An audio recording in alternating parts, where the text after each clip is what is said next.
Hi అండి అందరికీ welcome back to my channel. నేను దొండకాయలు మా ఇంట్లో నేను ఎలా చేస్తానో మీకు చూపిస్తాను. దొండకాయ కొబ్బరి కారం రెసిపీ అండి ఇది. ఫస్ట్ స్టవ్ ఆన్ చేసుకొని ఒక ప్యాన్ పెట్టుకొని అందులో కొన్ని ధనియాలు మంచిగా ఫ్రై అయిన తర్వాత అలా 2-3 కొబ్బరి ముక్కలు, కొంచెం జీలకర్ర వేసుకొని లో ఫ్లేమ్లో ఫ్రై చేసుకోవాలి మంచిగా. ఇవి మంచిగా ఫ్రై అయిన తర్వాత మిక్సీ జార్లోకి వేసుకోవాలి. మిక్సీ జార్లోకి వేసుకున్నాక 4-5 వెల్లుల్లి, కొంచెం ఉప్పు, 2 స్పూన్ల కారం వేసుకొని మంచిగా మెత్తగా మిక్సీ పట్టుకోవాలి.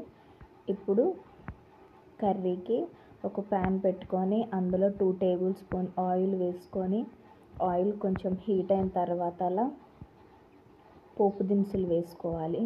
ఇవి కొంచెం చిటపట అన్న తర్వాత అలా సన్నగా కట్ చేసి పెట్టుకున్న ఆనియన్స్ వేసుకోవాలి. కచ్చాపిచ్చాగా దంచుకున్న వెల్లుల్లి కూడా వేసుకోవాలి. తర్వాత అలా కొంచెం కరివేపాకు వేసుకొని మంచిగా ఫ్రై చేసుకోవాలి. ఇవి మంచిగా ఫ్రై అవ్వాలి. మంచిగా ఫ్రై అయిన తర్వాత అలా సన్నగా కట్ చేసి పెట్టుకున్న దొండకాయ ముక్కల్ని వేసుకొని ఆయిల్లో మెత్తగా మగ్గే వరకు మంచిగా ఫ్రై చేసుకోవాలి. నేను దొండకాయ కర్రీ చేస్తే నేను ఇలాగే చేస్తానండి. చాలామంది చాలా రకాలుగా చేస్తారు. నేనైతే ఇలా చేస్తాను. ఈ కర్రీ అన్నంలోకి, చపాతీలోకి, మళ్ళీ రసం సైడ్ కాంబినేషన్ కర్రీలోకి, పప్పులోకి చాలా బాగుంటుంది. ఉప్పు వేసుకొని కాసేపు మగ్గనివ్వాలి మూత పెట్టుకొని. ఇవి 1 నిమిషం మగ్గిన తర్వాత అలా తీసుకొని ఒకసారి కలుపుకోవాలి. కలుపుకున్న తర్వాత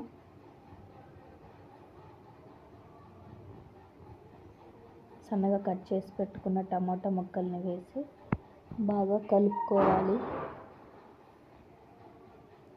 టమాటాలు సాఫ్ట్గా మగ్గిన తర్వాత కొంచెం పసుపు వేసుకోవాలి. పసుపు వేసుకున్నాక కొంచెం మంచిగా మగ్గనివ్వాలి. ఈ దొండకాయ కొబ్బరి కారం చాలా బాగుంటుందండి.